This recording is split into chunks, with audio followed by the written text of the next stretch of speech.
I am looking like why my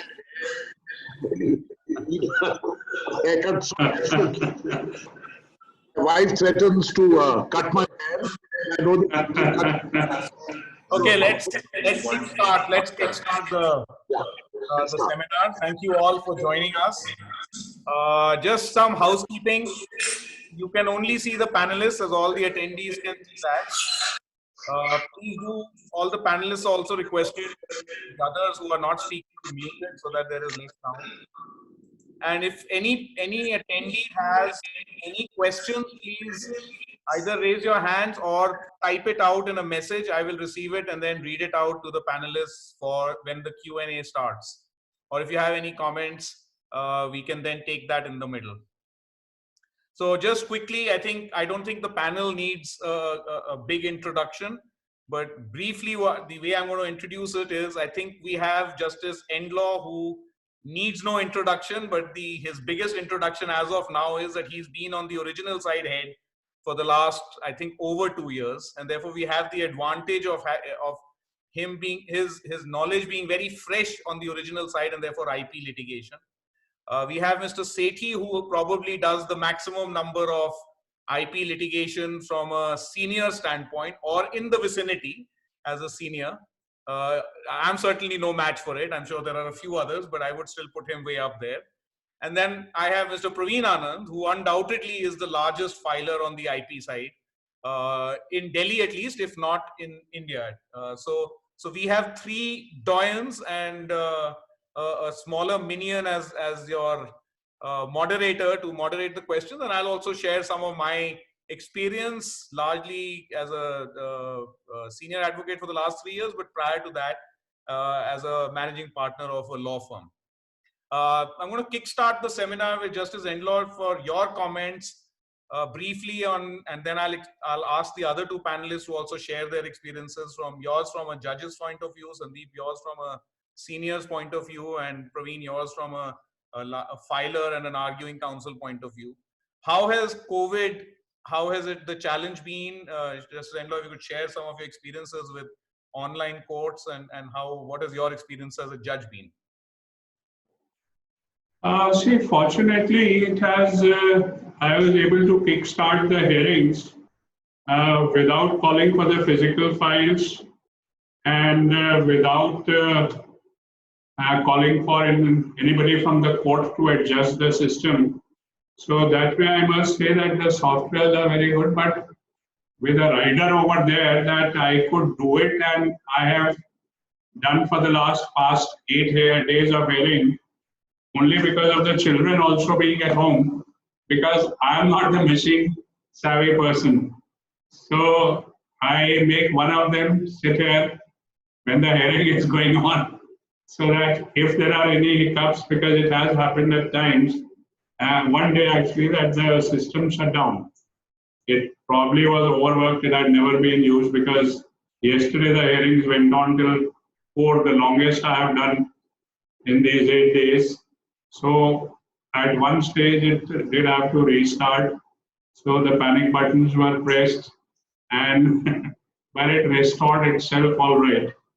So that way it has been pretty good, but maximum I have done is 14 matters in a day, because I feel very unsettled going to the court without knowing from cover to cover what the file is, even if I don't read the whole file, but generally to get a feel of it.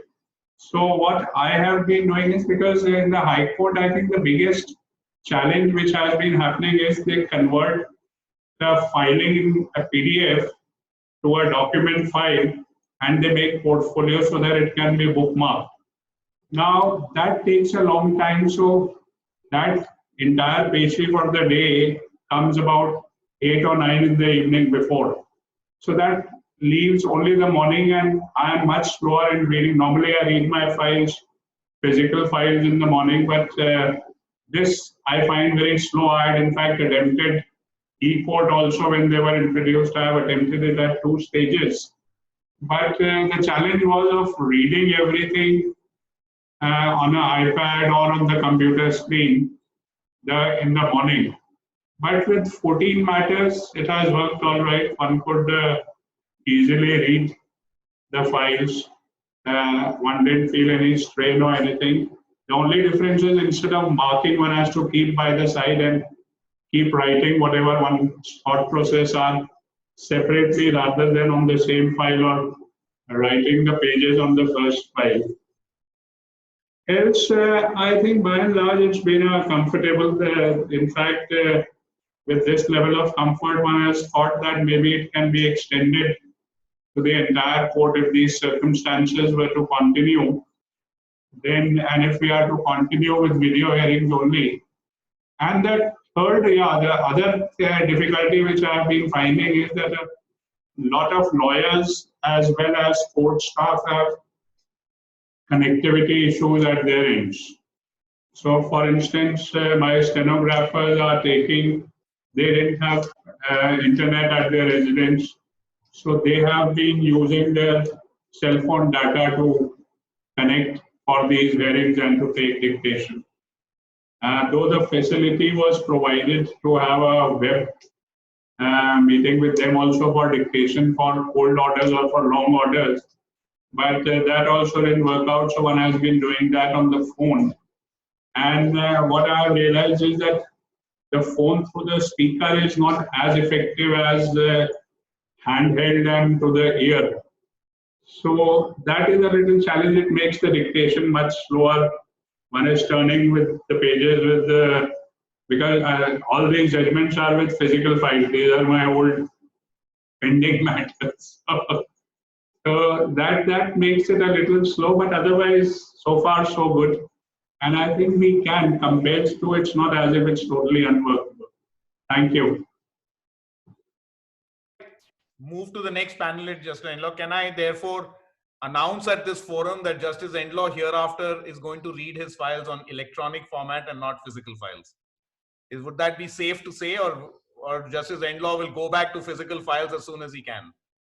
If you list maximum 20 matters, I will. Beyond 20, it may become a little difficult. Okay. Because one major concern, Justice Endlaw, with physical files has become, and I think now it may become an absolute necessity not to have physical files, is that it could be a carrier of the disease. Because yeah, maybe if compared to, one will do that, or if there is no other option. But the comfort level for large numbers is with the physical files. Right. So thank you. As we look forward to Justice Endlaw slowly moving away, and whether that will become an essentiality in the future, Mr. Sethi, having known you personally, I think you've also had challenges with physical to electronic files. We are moving up the ladder. I think Justice Endlaw comes at the bottom of the ladder on use of electronics. Maybe Mr. Sethi equally at the bottom. I think Praveen will make a substantial jump up. And then by the time you come to me, I think that will be completely electronic. I don't understand paper on the other. So, Mr. Sethi, what is your experience? I know you attended a number of hearings. No, I must confess, I'm technologically challenged. And prior to this experience, I always prefer to the physical filing and the physical touch. But of course, as a matter of compulsion now, I'm making attempt to move on electronic. It is still a challenge. I'm still not there. So that'll be a learning process which will really go on. But I mean, so far, of course, the video conferencing and the facilities connected therewith, I still feel that we have many miles to travel and much to achieve in the technology, as also the all stakeholders getting used to this process, and at the same time being able to achieve the requisite numbers. I mean, one serious failing that I find from the time this COVID started is that the internet connections are poor. On almost every hearing, on one or more occasions, you can't hear the honorable judge. Sometimes the judges can't hear you. There is a lag of what you say and what they are able to comprehend. And eventually what really happens is that it doesn't allow a very lengthy hearing because it tends to tire all the respective participants in seeking to address the technological failings.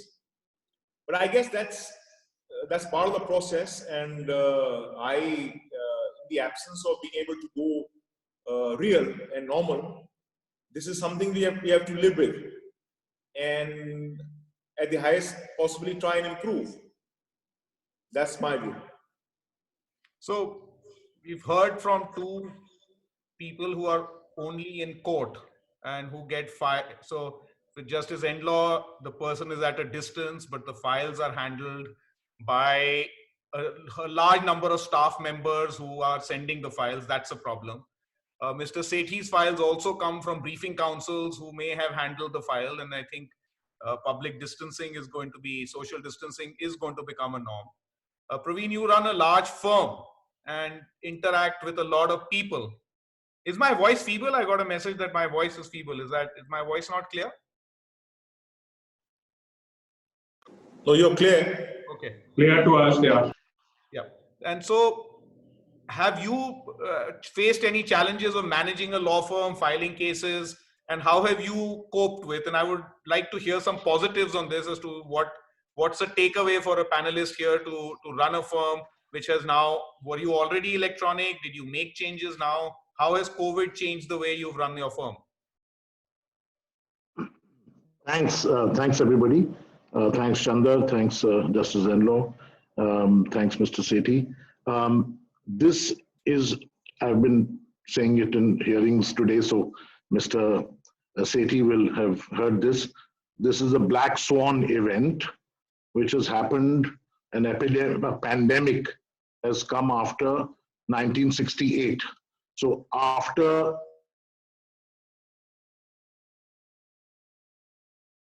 restrictions, about reduced corporate budgets, and how companies are now moving their strategies online. And with that, lawyers also have to change their strategies and think online. Can I be heard clearly? I just want to confirm because I got a message that my voice is echoing. Okay. With this, I'd just like to say one fundamental point, which is that the proceedings before a virtual court are very, very different from a real court. And I can just think of jocularly, we are missing the 5 C's. We are missing an alternate court to go to, number one, a C. We are missing a conference call with a client.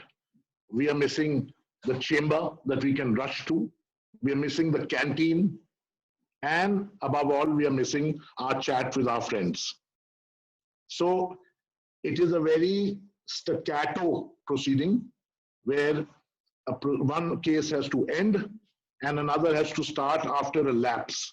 It is not continuous like a legato. In a court, you're watching the proceedings. The moment one case finishes, it merges into the next. You just get up. There's no loss of time. And you know very predictably when your matter is likely to come. Here, I've been sitting with my black coat and gown since several hours.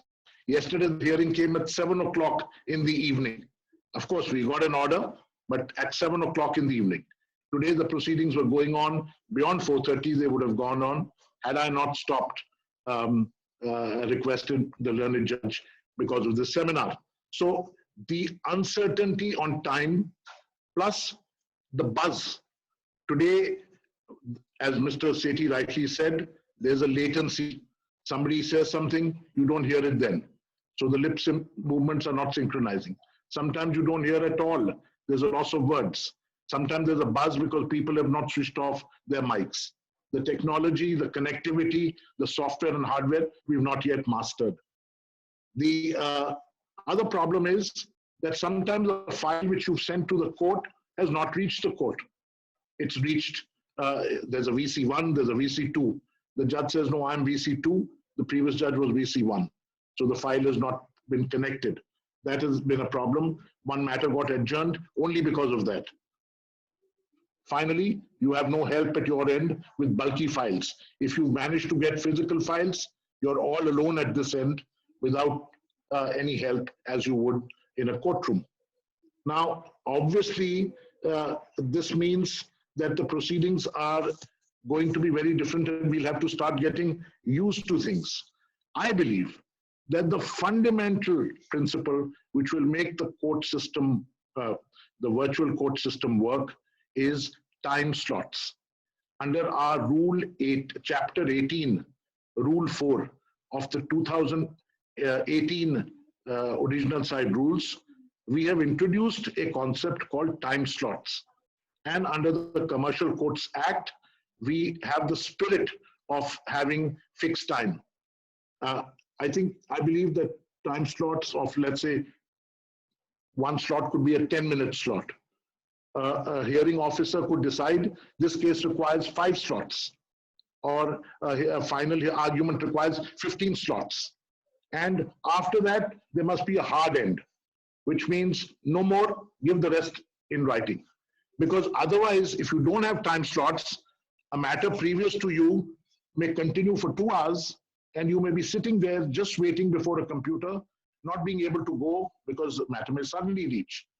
So fixed time slots, according to me, has got to be the way forward. And we've already introduced that in our rules.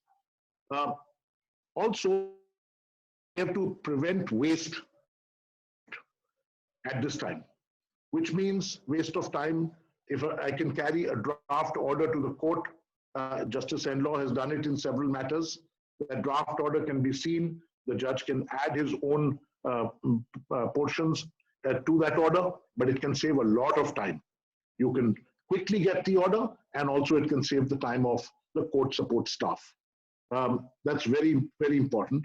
There's a concept called baseball arbitration, where in hotly contested matters, both the parties will write their own judgment. And each party will try to be fairer than the opposite party, because the unfair party will have his award rejected.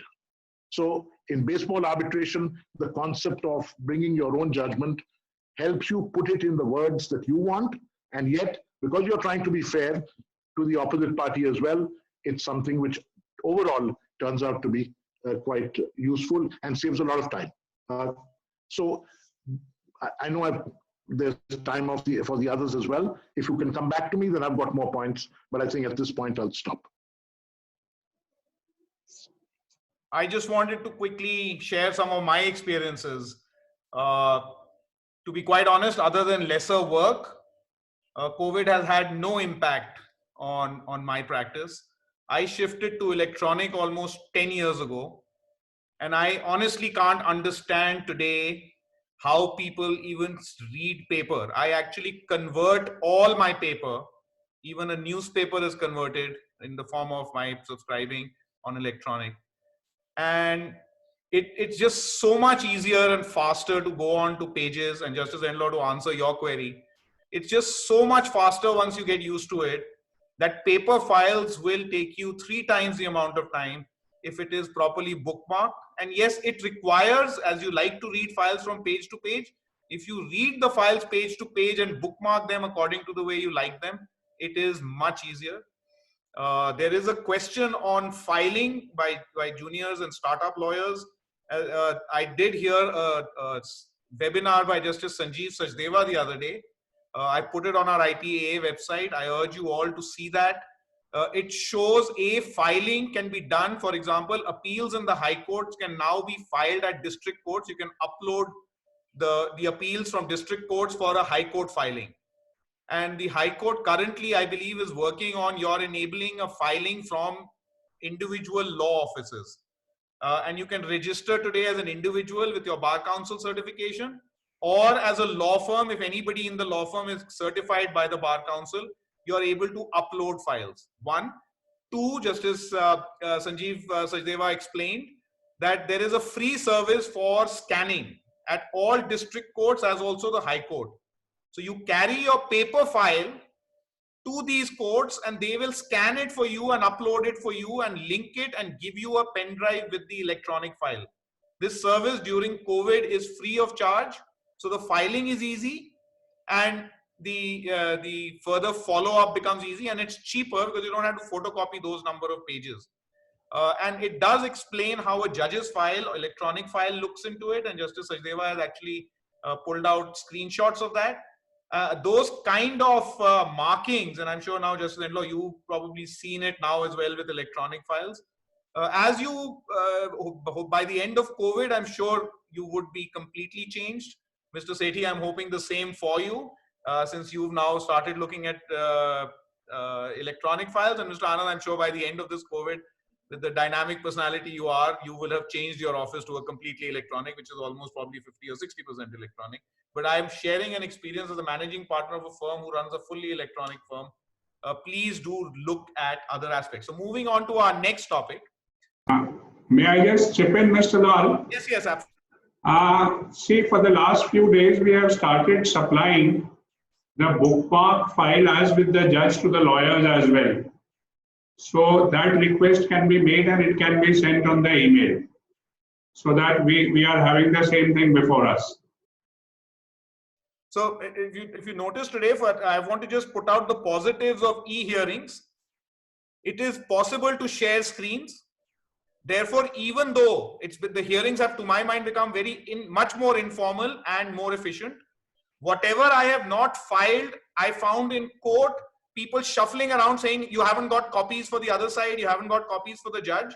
Now I can simply share my screen. So if I can read it, then my opposite counsel can read it and the judge can read it simultaneously, one copy, no further copies.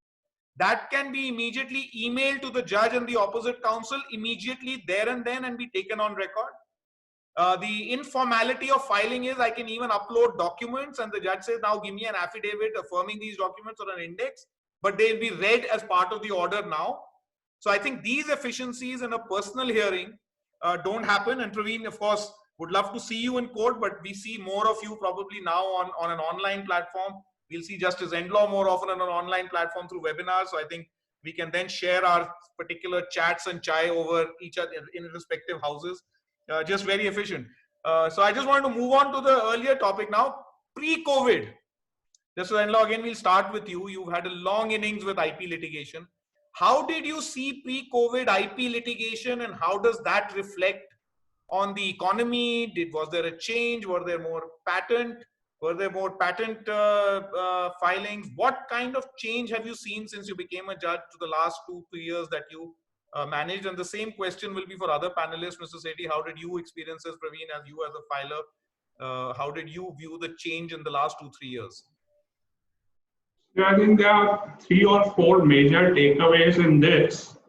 In 2008, when I had first sat on the original side, each bench, there were still 5 or 6 judges on the original side, used to have about 4 to 5 cases of software piracy before him or her.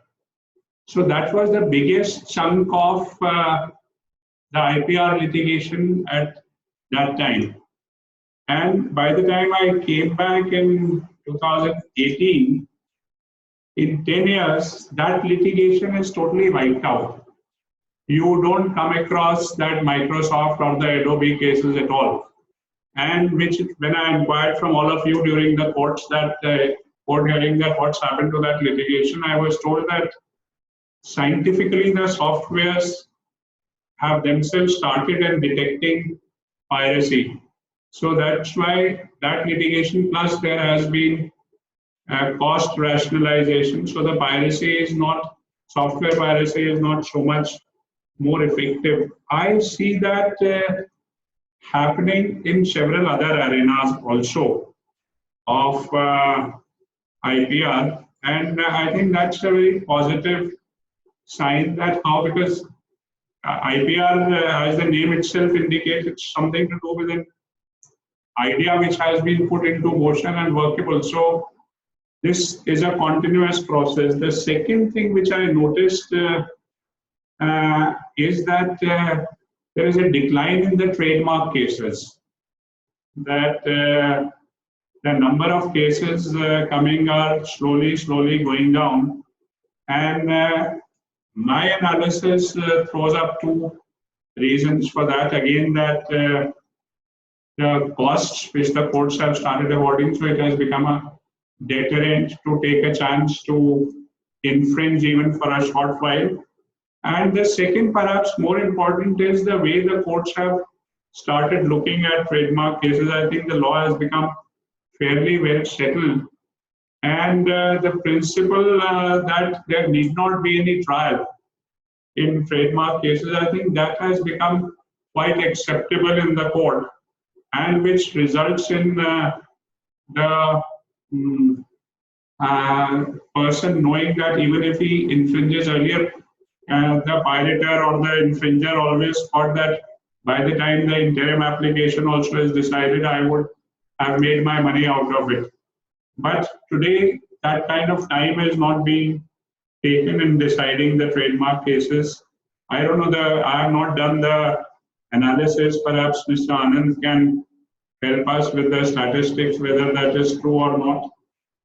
And the patent, of course, there has been an increase. There is much more emphasis on patent. That is one change which has come up. But another very important change which I have seen over the years is which was not there, or at least I did not come up with any such thing in 2008 sitting, or even in between somewhere in 2010 or so, that there is a lot of litigation being initiated today to expand the rights even post the time for which the trademark is granted. Now that expansion is being sought to be done in the name of trade secret, in the name of confidentiality. I have taken a view on that, but that has not been tested by any higher court, appellate court, or by the Supreme Court till now. And so that is a very interesting trend which I am seeing. There is a large number of cases which are coming which try to extend what you call evergreening in patent, that kind of thing, evergreening of each IPR right in the name of confidentiality and secrecy. So these are what immediately comes to my mind. I'm going to share a with you, Justice Enlow, as to why trademark cases declined, because they pay a lot of court fees, and some of the original side judges, we come back with a dismissed suit on the first date. And we may see an increase now. That's a trade secret. I just wanted to share. Okay. To file a case with paying 2 lakhs of rupees court fee, and then after arguing and telling the client, I'll come back with an ex parte order of injunction if I come back with a dismissal. That's one. But on a more serious note, I think it has become cheaper, and the district courts have become more alive to IP cases, that it's cheaper for a large number of firms for regular IP counterfeiting cases. And I'm sure Praveen will add to that. And Mr. Sethi, if you have any comments on this, that regular IPR cases, which are anti-counterfeiting type of cases, have shifted out of the High Court because of the uncertainty at High Court level. And there is more now, the district court judges becoming more attuned to IPR and giving ex parte orders, which never used to happen earlier. People are able to get those orders, if I may say so, with a lesser amount of fee. Mr. Sethi, your comment on, again, on this aspect, and also how you see over the years you've been a bar for a long time, how you change in the IP litigation? You see, I can only comment about the litigation in the High Court. And I personally feel that it has become more expensive for a litigant to come to the court, the High Court, either as a plaintiff or contest the matter as a defendant. It's costly in terms of higher court fee payable. It's costly if he engages a senior counsel and engages a prominent assistant counsel. So therefore, the consequence of that is that in a High Court, only the serious matters are either filed or contested. And therefore, what really happens is that the defendants who believe that they are rank infringers, or they don't have much of a credible chance to succeed in their defense, they consent to suffer a decree or a order of injunction. So by that reason, over a period of time, I believe that only the serious litigation survives. Now, taking a point from what Chandar said in terms of dismissal of suits on the first day, I personally am of the opinion that there must be greater number of cases which should be dismissed by the first day if they don't make out a case of substance. And therefore, the summons ought not to be issued as a matter of course, even if it's a matter of a suit. Because not only does it clog the systems of justice, but also puts an exemplary burden on a defendant in terms of cost, particularly if he is outstationed. So therefore, I am for deciding at least prima facie on the first date of hearing as to whether the plaintiff has a good case to come to the court, or that if it's frivolous must be rejected on the first date of hearing. There is no reason for keeping it pending by saying that no harm is done by issue of summons in a suit. Yeah, I would tend to agree with you on that, because I think it's a mandate of the Commercial Courts Act also for the judges not to issue summons as a matter of course, also to look at the case at various times, and when a summary disposal is possible to summarily dismiss it. And I think the applicability, I was on a lighter note of by Justice Endlaw, is a welcome step, where it becomes far stricter for plaintiffs to succeed. But from a bar level, that's always a challenge. Praveen, your views on this? So first, the changing pattern. I think in the last couple of years, the technology-oriented cases have gone up considerably. Whether they are patent lawsuits in the pharmaceutical sector or the telecom sector, or even in copyright matters, some of the complex website issues that have arisen are all high technology cases which have gone up. And the beauty of our Delhi High Court is that our judges have absorbed technology excellently and so quickly and without much assistance that they have rendered world-class decisions, which have been appreciated deeply all around. And I think we should feel proud of that. That's one. Other than that, comparative advertising cases have gone up. Trade secrecy cases have gone up because people pay and hire expensive resources to work for them. And then if those people learn some things and then go away to competitor firms, it causes immense harm and damage.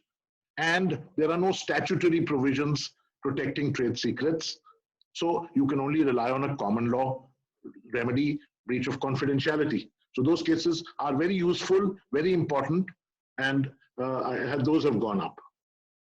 Collecting societies and music has gone up a little. Now, on trademark infringement cases, and I agree with Justice Endlaw that software piracy cases and domain name cases have gone down. Now, I'd like to say a word on the fact that in damages, I've noticed that you can get big damages against big defendants. When it comes to small parties, the COVID situation will mean that judges will try to understand the difficulties of defendants, smaller players, when they come and explain that they were in a financially bad position or a crisis. When that happens, they will give up, the suits will get settled for mere injunctions without much damages to the plaintiff, and the defendants will not have sufficient deterrence to prevent them from changing from one infringing scheme to another. Today they were doing Colgate, tomorrow they'll do Unilever. And they will factor the cost of change into the profit and loss account. And so it's like a balloon full of water. You press it from here, it goes up from here. Press it from here, it goes up from here. The overall level of piracy will not come down unless we start building in deterrence, which today will lower on account of COVID-like situations, because judges will certainly understand the difficulties of defendants And either they will not grant high damages, or the defendants will not have the ability to pay them. So in either case, there needs to be alternate deterrence and remedies which create deterrence against the smaller players. Against the bigger players, the damages will continue. Now, on technology, trademark cases versus patent cases, there's something known as a TP ratio. Let's say trademarks versus over patents. Trademarks as a numerator and patents as a denominator. The higher the TP ratio, the lesser the economic development of a nation. So the more the technology in a nation, the more patents there are, the lower the TP ratio. And the lower the TP ratio, the more the economic development. And we are seeing, therefore, that the country has economically developed to a point when greatest of technologies are getting into the country, which is a great, great sign. And our Indian companies are applying for patents and filing lawsuits, which is an even bigger, a better thing.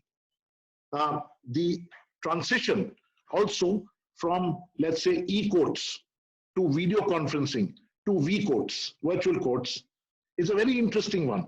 Because if you saw, even in e-courts, there was a wonderful transition which placed, let's say, from the Mattel decision to the DuPont decision to the Roland of Japan decision.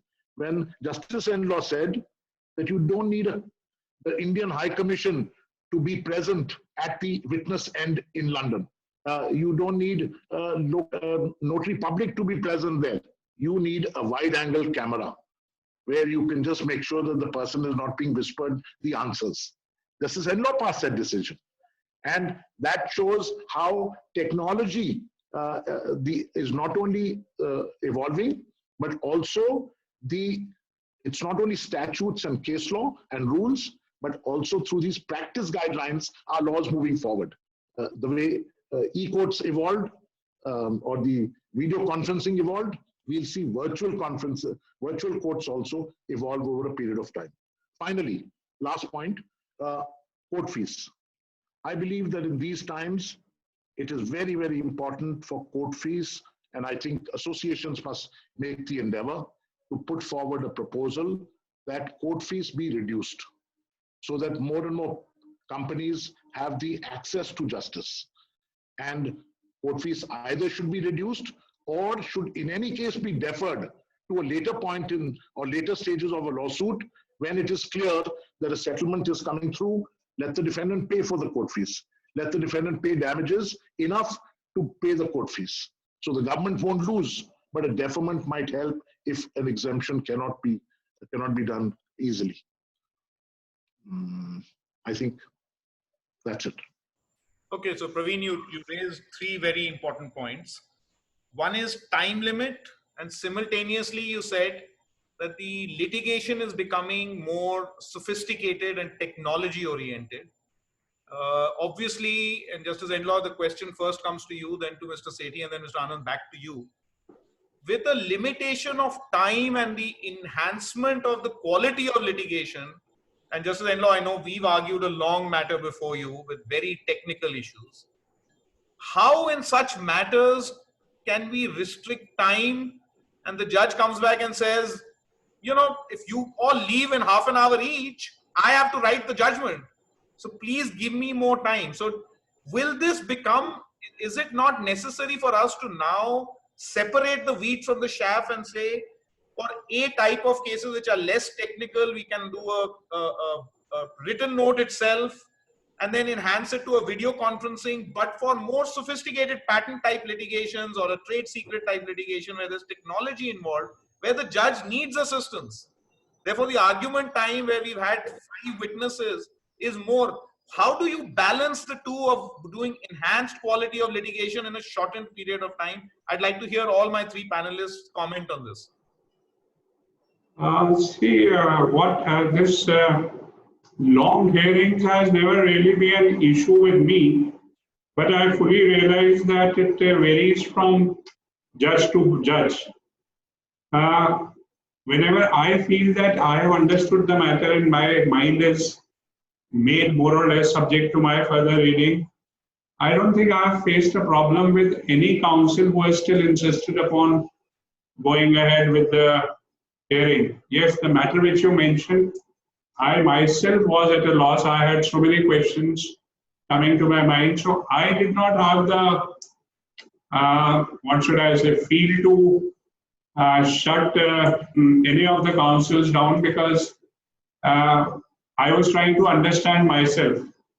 So you are perfectly right when you say that matter to matter, the decision has to be taken.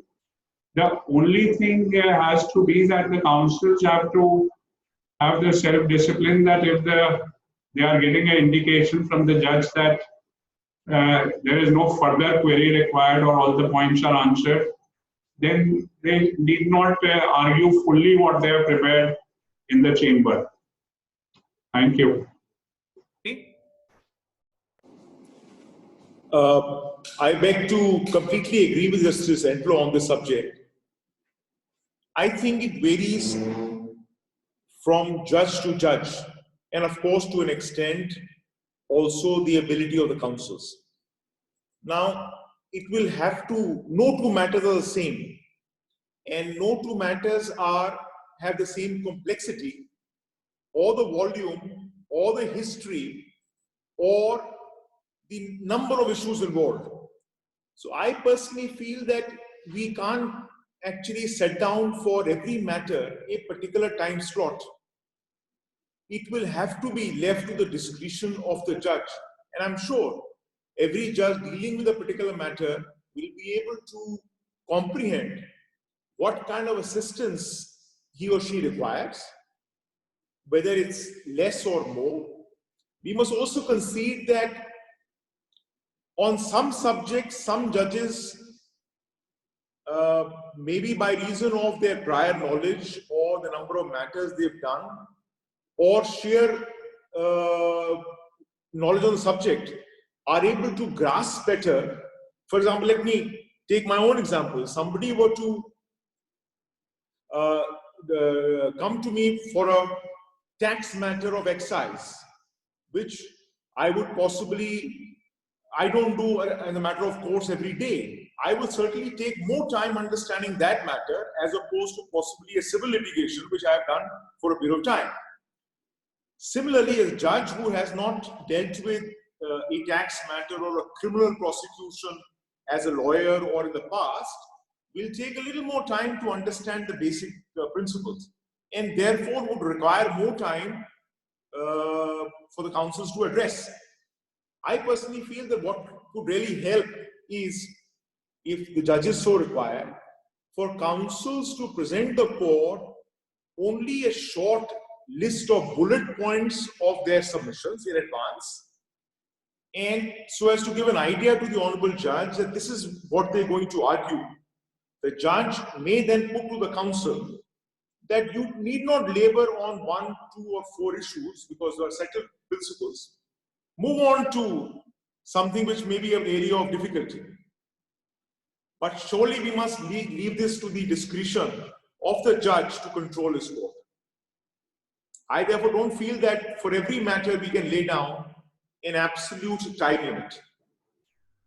Yeah, that was. And Mr. Lal, before you go on to Mr. Anand, see about the written arguments also, I think it depends from person to person.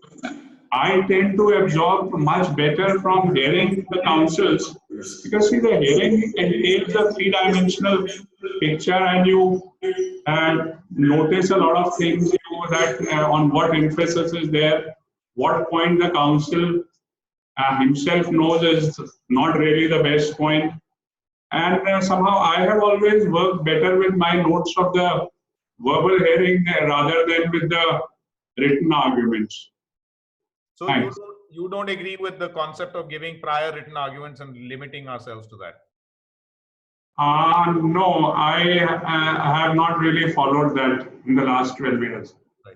Mr. Anand, you've handled a lot of patent cases, and you or yourself are recommending a limitation on time. So how do you balance the two in your mind, and how do you balance them in court? I believe that if Bill Clinton's trial in the Senate and allowed the senators two minutes each to speak on the subject, then a patent matter can certainly, in 5 hours of final arguments, can be dealt with very comfortably. If you saw the Merck versus Glenmark matter, there was a limitation of 5 hours of counsels on each side. The counsels burst their 5 hours by a little, up to 6 hours each. But in 12 hours, the whole complicated matter was over. 1. 2, very important, that you must have the assistance of able evidence. So you have the evidence before you of 2 experts. You now have concepts like hot tubbing, where you can hear the 2 experts argue before you, or you even have to think as a judge, I believe, that you do not learn, you only learn for the purpose of deciding an issue of a conceptual nature, but not learning for pleasure's sake. I know that if I start reading a certain subject which I don't know much about, I can go on reading for hours and hours and days, and the more interesting it is, I can continue. But if I have to learn from the point of view of deciding whether vertical is truly 90 degrees or can be 7 degrees to the vertical, as was held in Katnick versus Hill and Smith by the House of Lords, Lord Diplock's decision, then I just have to concentrate on those terms.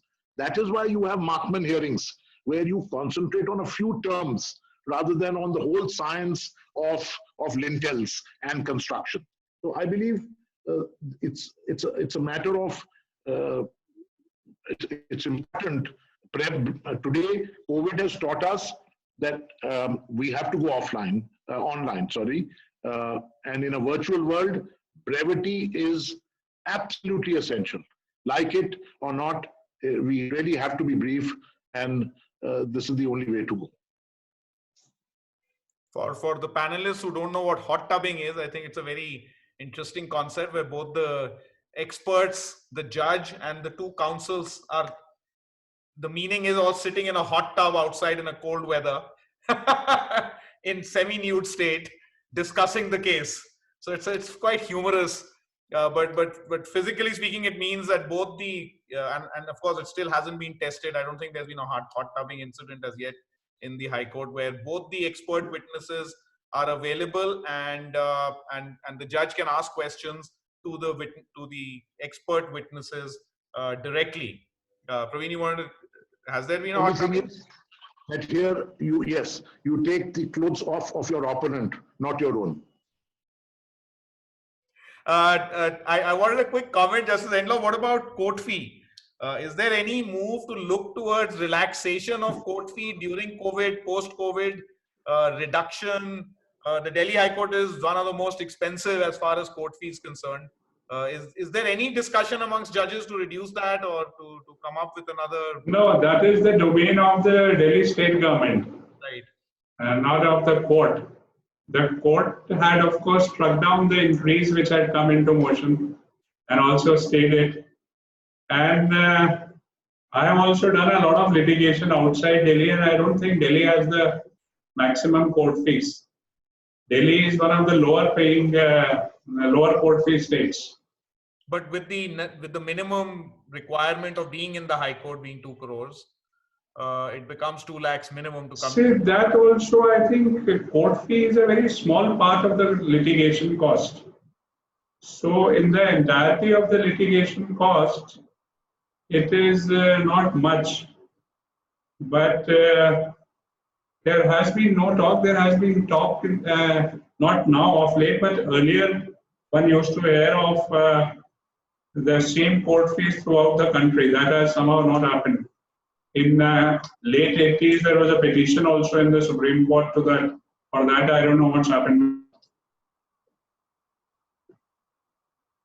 Chandra, yes. I have a radical concept, which of course all of you will disagree with me, I'm quite absolutely certain, but it's just an idea and perhaps it might lead to something.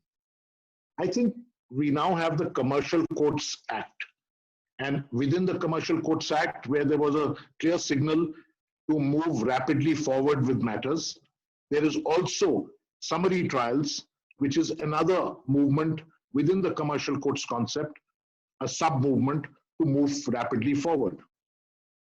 Suppose, in keeping with this, with this spirit, you have a concept known as, let's just call it for any name, abbreviated procedure.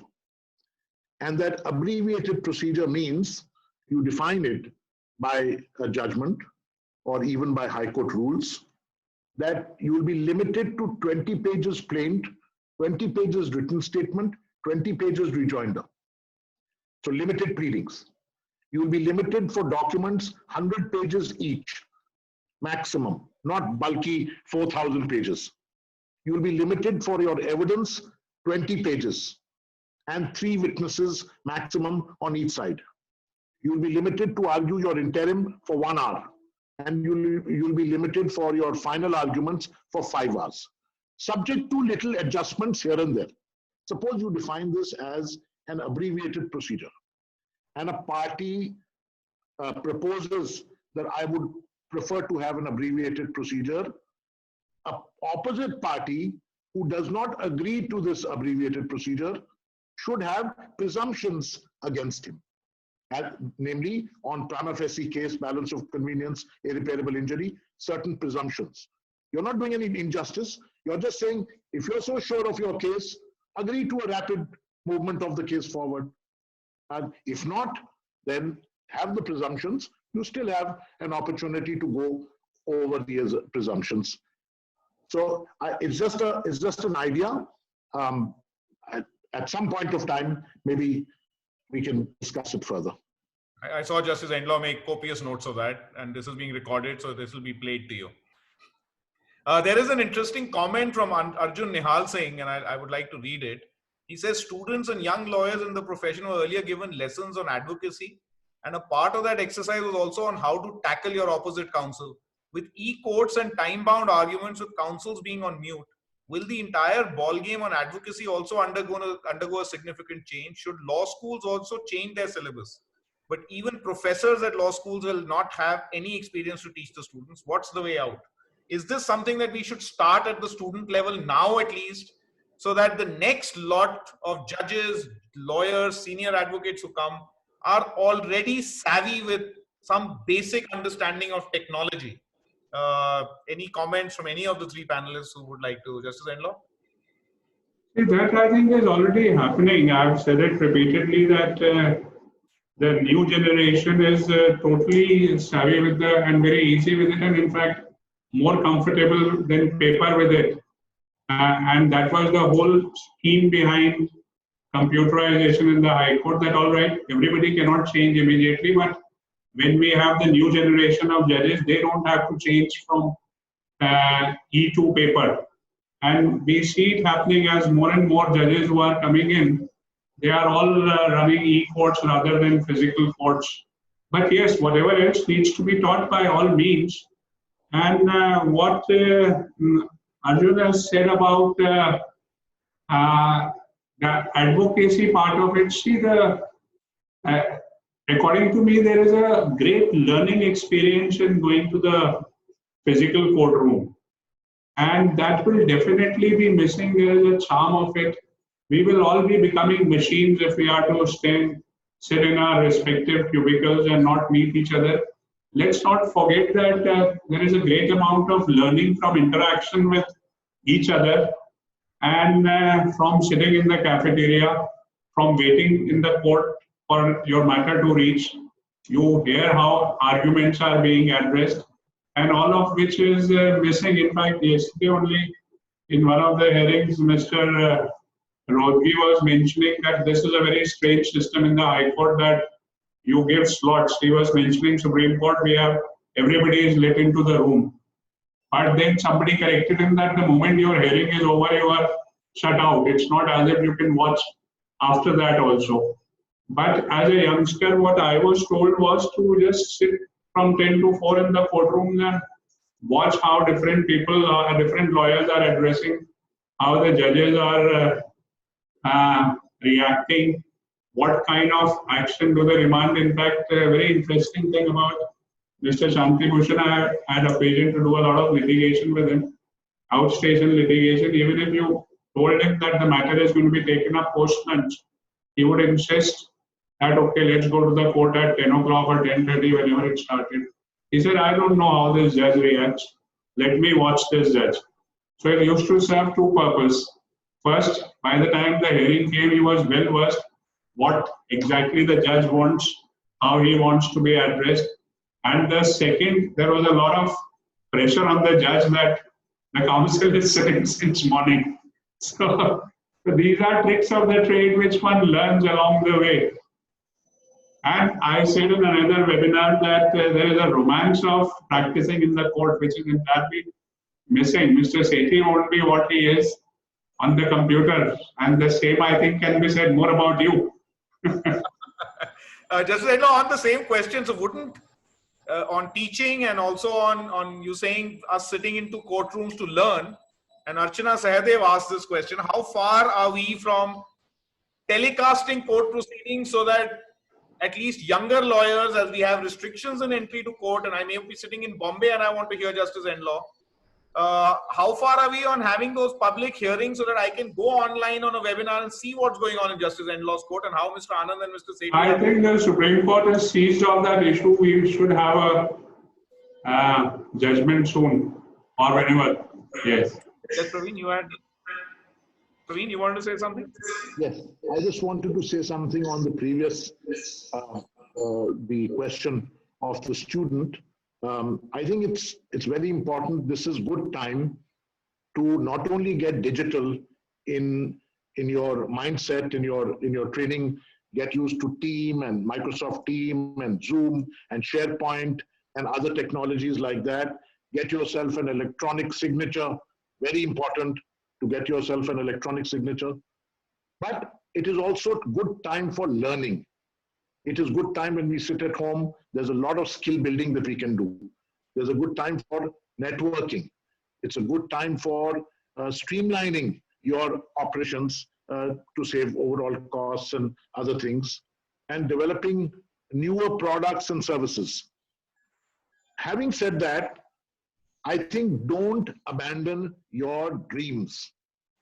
Do not think of survival alone as the issue at this time.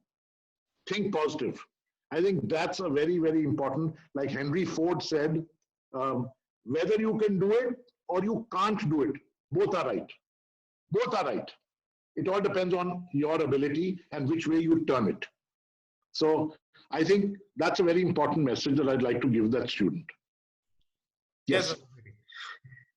Just one point I wish to make. I must make a confession today that I have learned more in my observations in court than what I learned from my professors in college or any other way reading books. The greatest learning experience is sitting in court and just watching what questions the honorable judge asks the counsel. What does the counsel say in reply? Whether he's able to persuade the judge on that point or not, where he has gone wrong or where he went right, so that you don't make the same mistakes when you are a counsel, or you imbibe the good things that the counsel in front did so as to persuade the judge. Secondly, you also understand the psyche of a judge. What matters appeal to him? What he notices as a failing in a brief or in a pleading, so that when you are before him, those matters are prepared and you are not caught on the wrong foot. So I think, if we're going to keep young lawyers out of courtrooms, we're going to deprive so much of the experience of the learning curve that he can't achieve merely sitting in the office or reading a book or whatever. That's why I think the suggestion that if it is telecast also, or these are live court hearings, then others would get the benefit. Justice Enlaw, Aman Sinha asks a question. On a lighter note, I'm just going to ask this question and then you can respond. Aman Sinha asks the question, Justice Enlaw, like Mr. Anand suggests, curtailment of arguments, papers, pleadings. Should there also be a curtailment in the length of judgments? And I noticed that our style of writing judgments is a very English style with even more verbose than in the English judges. The American judgments are more curtailed with just one line from a judgment rather than a whole paragraph, and picking up all points and saying this proposition in this judgment, whereas we tend to write this proposition in this judgment, para so and so, fully reproduced. Is that required to be changed, is being asked by Aman Sinha. Mr. Anand, after that you can go on. See, the judgments are not written for the litigants or for the counsels who are litigating. The judgments are written for the appellate court. Somehow the experience has been that whenever one has not expressed fully, there has been some kind of a remand or some other order, because someone tries to explain the entire reasoning why one has reached a particular conclusion in the judgment. Now, the second aspect in this is, yes, certainly the length of the judgment has to be shortened, but it takes much longer to write precisely than it takes to just let your expression flow and be done with it. So, and there is a lot of pressure, there is paucity of time. I would love to control the words, but fortunately I correct everything. And then the process, if I am to, after my correction, sit down to see where I can shorten it, will just add another day to the judgment. So the suggestion is good, but these are the difficulties which are experienced while working on it. Mr. Anand, as you come on, Mr. Vidhani has a question from you, that if you curtail the number of documents, you have to file a statement of truth. How do you then ensure that all documents are in? So while you're, whatever you were going to comment earlier, you can address that as well. So I just wanted to talk about the learning. Mr. Sethi very rightly said, you sit in court and you learn from your seniors. And I remember you not only learn the good things, you also learn certain other interesting things. I remember Mr. Ashok Sen got caught in the Supreme Court in a very tight situation when there was something which was wrong in the documents, and it became a very tense atmosphere. And suddenly Mr. Sen turned and said, Bhomik, and Bhomik was his court clerk. Bhomik, what is this? I told you this is all wrong filing. And he scolded him. And the judges realized that this was some court clerk's mistake. It was not Mr. Sen's mistake. And the whole tension got diffused within seconds. So that artful, skillful way in which Mr. Sen would diffuse tension in court. I mean, so you can learn not only the good things from your seniors, you also learn some of the other tricks of the trade. And I think that's collectively called courtcraft. Coming to Mr. Vidhani's question, that if you cut short the number of documents, I think we have to learn the lesson, all of us, including myself, as to the real meaning of relevancy. Because a lot of times we put in everything, things which are even irrelevant, because we don't want to be caught on the wrong foot on the ground of suppressing something. Now here, suppression has become such a huge umbrella that today it encompasses so much that you want to put in even the most irrelevant of things so that you can't be caught on suppression. And that makes the record so bulky, and that takes a lot more time. So it's a vicious circle. I think the moment courts start to take a stronger view on these interrelated issues of suppression, of relevancy, then there will be that confidence that plaintiffs will have of filing lesser number of documents. There is a question now on local commissions. And I'd like to hear all the three panelists discuss how will now local commissions and search and seizures happen in this situation. And Justice Endlaw, if somebody was to come to you with a search and seizure order today, quite obviously a new category would be added. If Mr. Anand was to ask for that, say, Mr. Anand, how are you going to go? Lawyers have to accompany, the local commissioner will be risked, and there is social distancing and you can't travel across. Do you see a change now that there'll be a direction to, or will we not have local commission proceedings? Of course, there's one aspect that the business itself is shut, so there are no factories functioning. But now that they have started functioning, will that be a consideration now for courts not to grant ex parte orders and local commission orders? See, if it is not possible at all, of course, that order won't be granted if it is unworkable. But at the same time, there can be no general law, other things being normal about it. And again, with the changing litigation profile in IT, I think the applications for commission in any case have reduced.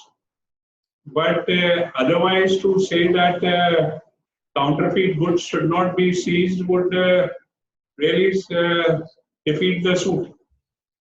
So it cannot be totally said no to, and I really hope we'll come out of these times.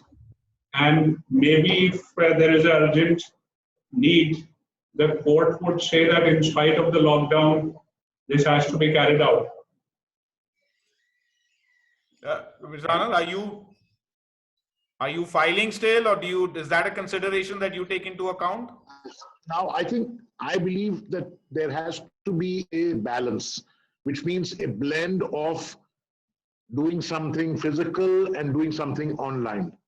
What the ratio of the blend will be, only experience going forward, case to case, will tell us. 1. 2, I believe that local commissions can be executed, at least at some later point of time when it's a little safer, with local counsel. For example, if it's a Chennai commission, I could get a Chennai counsel to be the local commissioner, so that there's no travel of a Delhi local counsel to go to Chennai. I could do that. Third, stricter discovery. If you cannot have a local commission, the defendant will not have that deterrence that comes from freezing of his stock, of his infringing stock.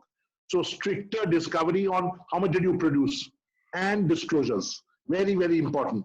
And stiffer contempt if lies are told or false statements are made to the court. Obviously, these are things that the court will lay a standard on as the deterrence in some of the pre-existing remedies reduces. The court will have to create new deterrents. Otherwise, piracy will spiral out of control, as it is now doing on the internet. Internet piracy has gone up hugely, and the court will have to be mindful of that. Because while we are balancing health on one side, we have to also look at the economic development on the other side. I just wanted to correct myself. The comment on public courts and streaming was by Archana Shankar and not Archana Sahadev. She just corrected me on it, so I wanted to put that on record. I'm going to allow Alka Parelkar, who's raised her hand, to ask a question. Alka, if you're on, please talk.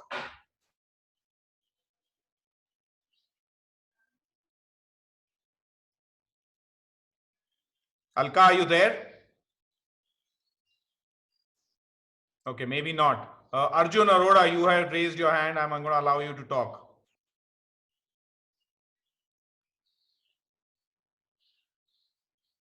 Rohan Sharma, are you there? I'm going to allow you to talk. Hello? Yes, Rohan, go ahead. Ask. Hi, sir. This is Akshay Agarwal. I'm logged in from Rohan's account. Okay. Go ahead. Ask the question.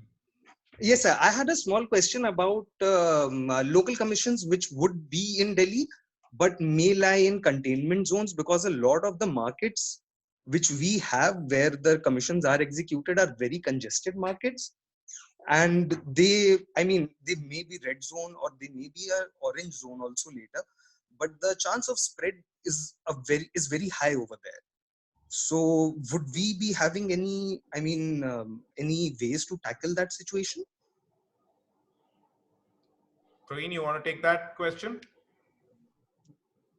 Reason why I won't take that question is because this gentleman is from my office. So I will certainly not take it then.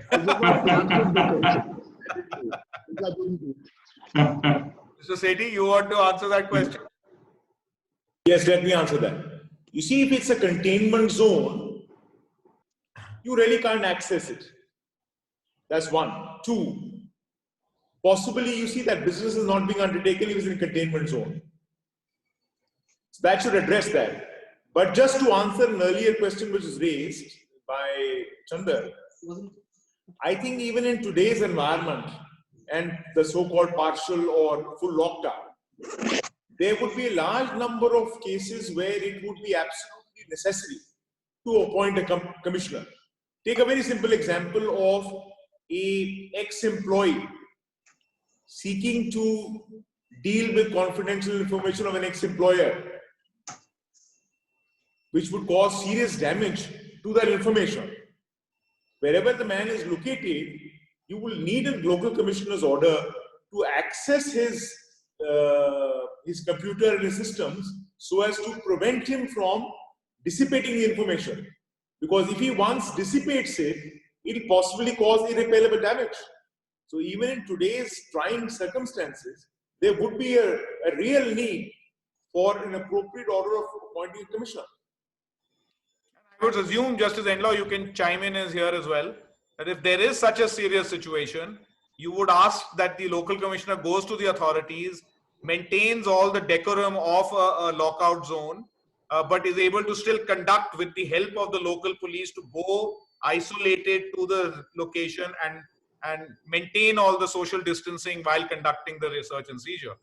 I would assume the order would have those additional safeguards in it. Of course, and see, it cannot be said in absolute terms.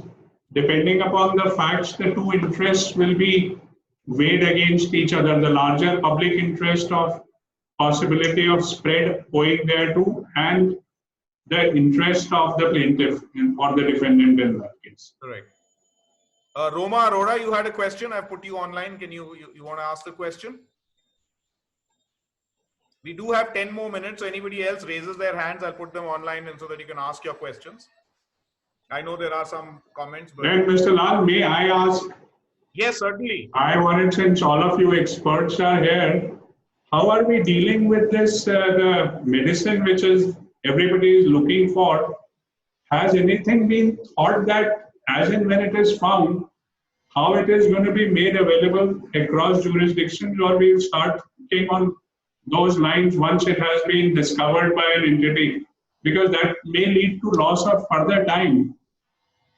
I have been thinking a lot about it. I think this is the time to work out how it is going to be made available wherever, whosoever wants it. If I may answer that, I think the Patents Act itself, even if granted, of course, it will be during has limitation, has restrictions on compulsory licensing. And in the case of a pandemic, to create an exception of releasing the drug off its patent and making it available to the public. It happened during that period when it was being sent. I can't remember that disease which was sent under the with postal issues, and so there is a provision under the Patents Act where these exceptions are possible, even though patents may be granted, because that incentive must be given, and then the government can balance the two interests. And Praveen, I think, has something. No, but Mr. Lal, rather than balancing it out and the procedures being commenced at that time, is there no common platform on which this can be discussed and the rates fixed or whatever we know, or the percentages fixed, and it immediately comes into operation? There is a section in the Patents Act, I believe it's section 100, which allows the government, can I be heard? Yes. Yeah, which allows the government to buy the product, the drug in question, and to deal with it, distribute it the way they want. And such buying and selling is not an infringement. So that's what the government will do. They'll buy in large quantities and distribute it widely to whoever is in need of it. There should be no problem with that. But one thing I'd like to say, this entire episode tells us one thing: how difficult drug research is. It takes years and years, because a lot of times when defendants argue that this is so obvious, they don't realize that it takes years to come up with a new drug. And this has demonstrated it. Had it been so easy, somebody would have come out there. All the world is now on one side, putting their finances, their intelligence, but they still can't find it. Does that answer your question, Mr. Enlaw? No, what I was wanting to know, can nothing be done beforehand rather than leave it for jurisdiction after jurisdiction to decide under their own systems? So it will depend on the drug, whether there is an effective drug which has been tested, which has been applied for patent or not. And then depending on the level of pandemic at that time, jurisdiction by jurisdiction would be country by country taking an independent decision of how they would open up their patents laws, what is permissible under their patents laws. Indian patent law will certainly permit opening up of that drug and putting it out of patent because of the pandemic and public health situation, and make that exception and put it out of patent, because patent is a pure grant by the government to give you the exclusivity to exclude others. That exclusive right would be taken away from you during the pandemic. And then over time, as it goes through, when the pandemic is brought under control, now it will be relaxed, as I see view it, to then allow the inventor to make his money out of the invention who may have spent a lot of money. Mr. Singh, One small point. Just to give you an example, Merck, for a disease called river blindness, came up with a pill which you take one pill and you get rid of the disease. And they gave it free of cost to the entire world. And to honor them, the WHO has a statue of a blind man being led by a child dedicated to Merck. So most probably, if a drug comes out, the company which brings it out in all probability will donate it. I can see that happening. Yeah. Mr. Sethi, you had something to add? Just a point. Just don't look. We are actually not certain that there will be a vaccine. As a matter of fact, sir, HIV and dengue has been around. The viruses have been around more than 10 years. We still don't have a vaccine for each of them. So we are not certain whether we'll actually find a vaccine for COVID-19. That's very depressing. Akanksha, Kal, you had a question. You came up first, so I'm allowing you to ask. So actually, Pravin sir was saying that we can also, this is just a, like, this is not exactly completely related, but it was to do with building contacts. How do you think we can build contacts now? Like during this COVID phase where we can't meet in person and we can't, like, trust builds generally when you get to meet the person. How do we, like, build contacts without meeting? Mr. Anand and Mr. Sethi will be available online. Online, you I can't say that about just.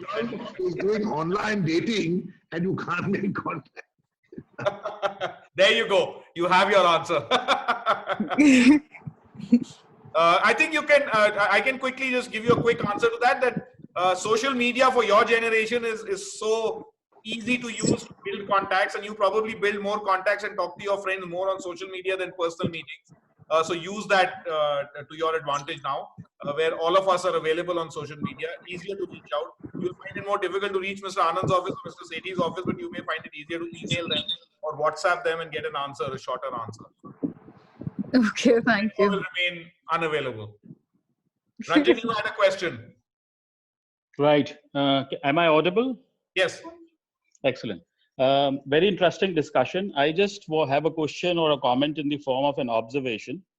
When we look at the technology companies, they generally see the user experience and they actually like to assess the effectiveness of a technology from the point of view how happy the user is.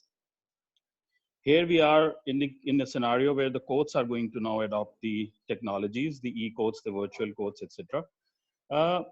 Is the user here, which is the lawyers and the litigants, would their experience be taken into account? There were some difficulties which were outlined just now, and to assess how effective this change is going to be.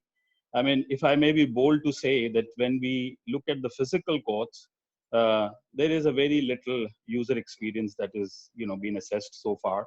And particularly when we go to the district courts, it's a little let down.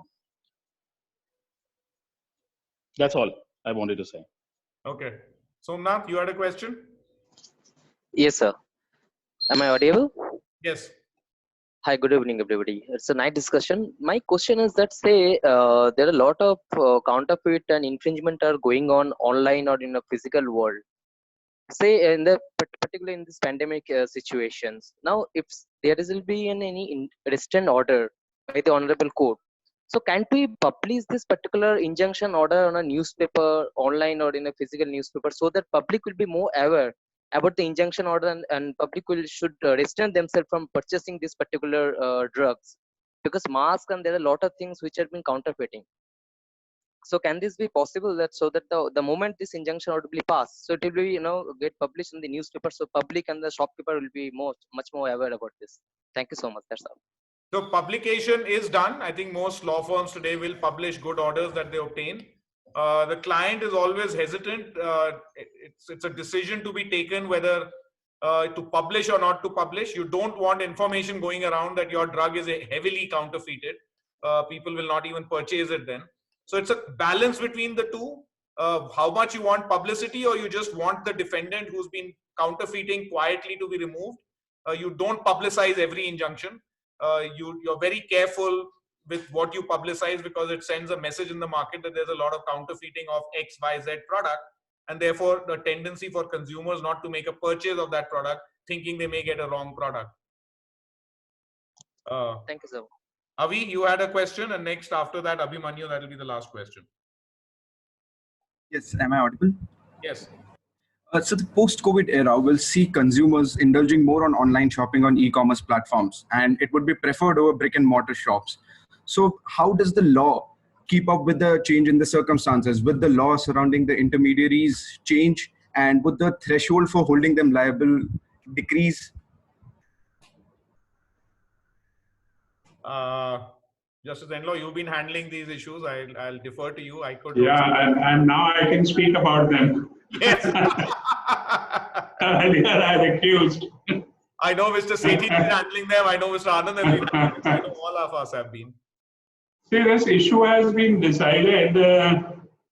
Justice S. Muralidhar's judgment, he has held that the intermediaries are not liable, but of course within the parameters. So I guess the statute will prevail if the intermediaries are doing any of the act which wipes off the protective shield which has been granted to them, then of course they will be. But this thought has crossed my mind, because we've all been buying even the essential food items through online, and there have been that Ashirvad litigation before me, Atta, and somehow in my kitchen I always find that Ashirvad.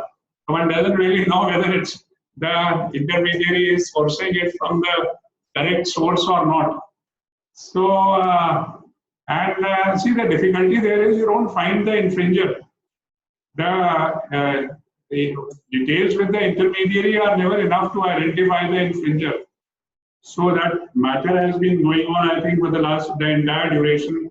I was last there for about 2 years, and we just keep on adding defendants without any insight.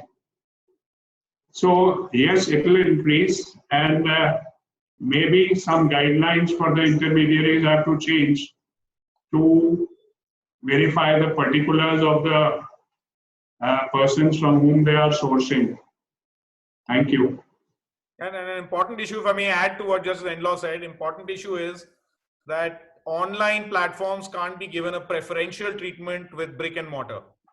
They have to be on a similar footing.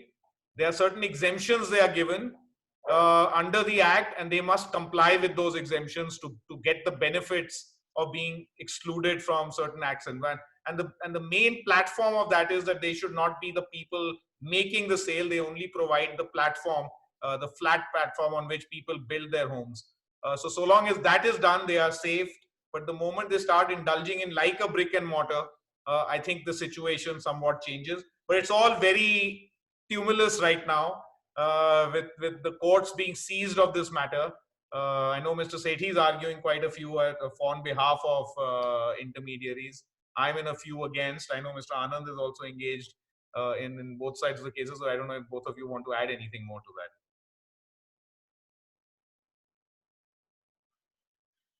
Yes. Yeah. So I just wanted to say that when you go and want to set up in the physical world, terrestrial world, some business on a land, you need to get the land registered. If you want to set up a shop, you need a shop in under the Shop and Establishment Act registration. You want to open a bank account, you want a telephone, you have to show and prove your identity. You want to travel, you have to now show your identity. To register a domain name, you don't have to do that. So fake people register domain names. They give fake addresses, fake telephone numbers. So when you catch them, you don't get anything. Which means that today, your entire internet litigation, if you go after a fake party, is going to end up in just an injunction. And that too, an injunction which can be easily escaped by adding a vowel or a consonant to the earlier existing brand. Just add to Mobla, add an S, and you now out of the injunction, or even if you are, the contempt will take some time. The point is, if you don't have a right against the intermediary also, and the fake party, you don't have a verification system, internet litigation is not going to have real teeth.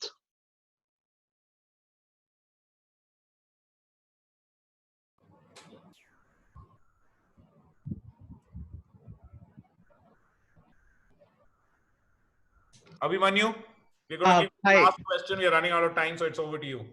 Yes, thank you so much. Sir, it's very refreshing to see everyone on the webinar. Sir, I have one question with regards to the introduction of the original site rules, which actually is in the culmination of various thoughts of cost in the Delhi High Court. There has been a provision which has been notified in the October amendments talked about as settlement without prejudice. I just wanted to know if the panelist has considered that particular clause or if Justice Endlaw has dealt with it, because I've not been really seeing that around, and I think it could be a very good way of going on with certain litigations on the IP side. No, I have not given a thought to it.